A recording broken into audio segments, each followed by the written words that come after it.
फलटण चौफेर, अचूक, परखड, सडेतोड बातम्यांचं व्यासपीठ. फलटण नगर परिषदेचे हुबलाक मुख्य अधिकारी श्री निखिल मोरे यांनी परवा मी केलेल्या आंदोलनावर एक प्रतिक्रिया दिली आहे. या प्रतिक्रियेमध्ये त्यांनी म्हणतात की ते 23 मे पहिला पाऊस सुरू झाला त्यापूर्वीच रजेवर गेले होते. पण त्यांना हे माहीत नाही आहे का की सर्वसाधारणपणे पाऊस अतिवृष्टी होण्याच्या आधी प्रशासन यांना शासनाकडनं इशारा येत असतो, माहिती येत असती. सदरची माहिती आल्यानंतर पाऊस येण्यापूर्वी प्रशासनाने काय केलं हे विचारण्याचा मला अधिकार आहे का नाही?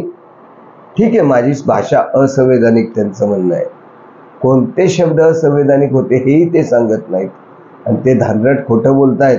मी आया बहिणीवरनं शिव्या दिल्या. मी शिव्या दिल्या पण आया बहिणीवरनं दिलेल्या नाहीत. मुख्याधिकाऱ्याला व्यक्तिगतरित्या शिव्या दिल्यात का? दिल्याच.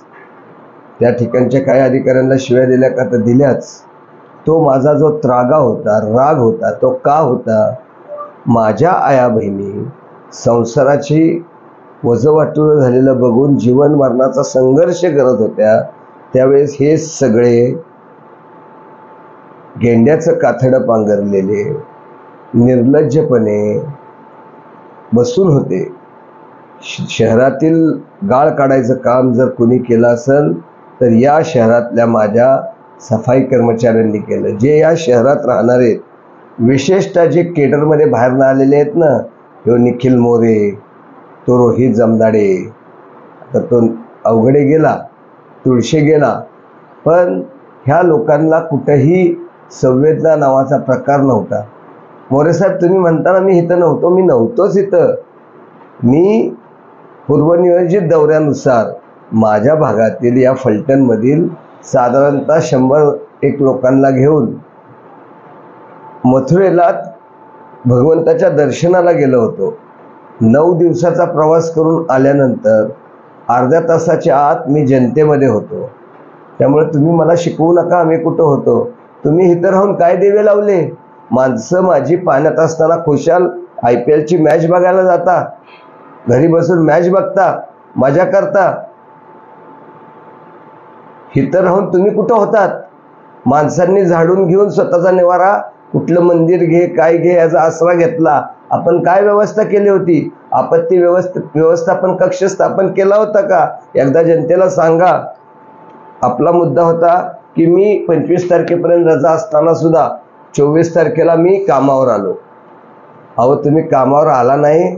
24 तारखेला तुमचे पिताश्री, बाप म्हणणार नाही कारण परत संवैधानिक असंवैधानिक भाषेचा विषय येतो. आपले पिताश्री सन्माननीय जिल्हाधिकारी फलटणला येणार होते आणि उपमुख्यमंत्री साहेबांचा दौरा होता म्हणून तुम्ही टिंबटिंबाला पाय लावून आला होता.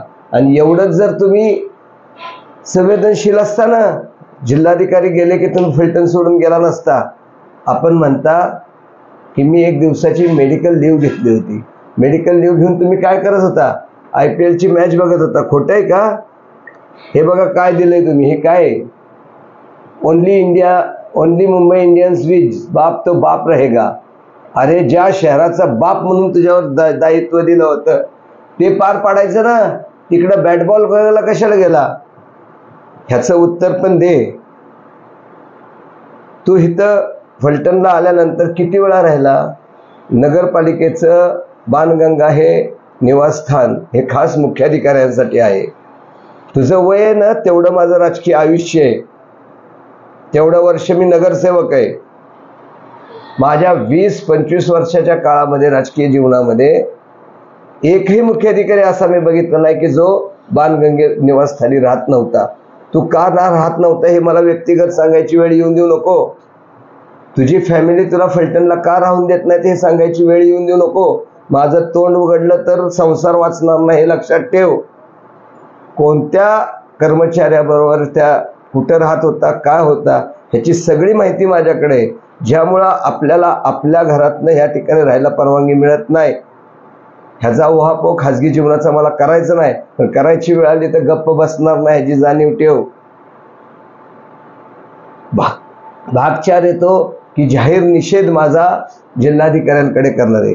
अरे जिल्हाधिकाऱ्यांकडे निषेध करायचा आहे, नक्कीच कर, पण त्याच जिल्हाधिकाऱ्यांकडे आपण काय काम केलं, काय दिवा लावला ह्याचाही अहवाल दे. माझ्या वरिष्ठांकडे, माझ्या नेतृत्वाकडे मी तुझ्या बाबतीतली तक्रार दिलीच आहे. तुझी बदली किंवा तुला शिक्षा झाल्याशिवाय राहणार नाही हा विश्वास आहे. कारण माझं नेतृत्व हे सर्वसामान्य जनतेला केंद्रबिंदू ठेवून काम करणारं नेतृत्व आहे. या सगळ्या परिस्थितीमध्ये आमदार स्वतः दादा पाण्यात उतरून मदतीचा हात देत होते. तू कुठं होतास? ज्या वेळेस पाऊस झाला आणि तू आलास, तू काय करत होतास? ह्याचंही उत्तर मिळलं पाहिजे. त्याचवेळी तुझं म्हणणं आहे की शिवीगाळी केली, चप्पल उगारली.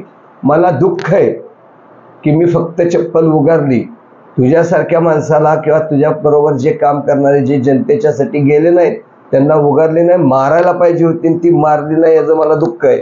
फक्त उगारलीच ह्याची मला आज लाज वाटते. ती मारली पाहिजे होती याचा मला अभिमान वाटला असता. कारण माझी मायमाऊली डोक्यावर पाठी घेऊन कचरा काढत होती, गाळ काढत होती, आणि तू खुशाल, तू आणि तुझे कर्मचारी खुशाल मॅच बघण्यामध्ये दंग होता. अरे लाजा बाळगा, वरती त्या परमेश्वराला उत्तर द्यायचंय. डोळ्यात पाणी येतं.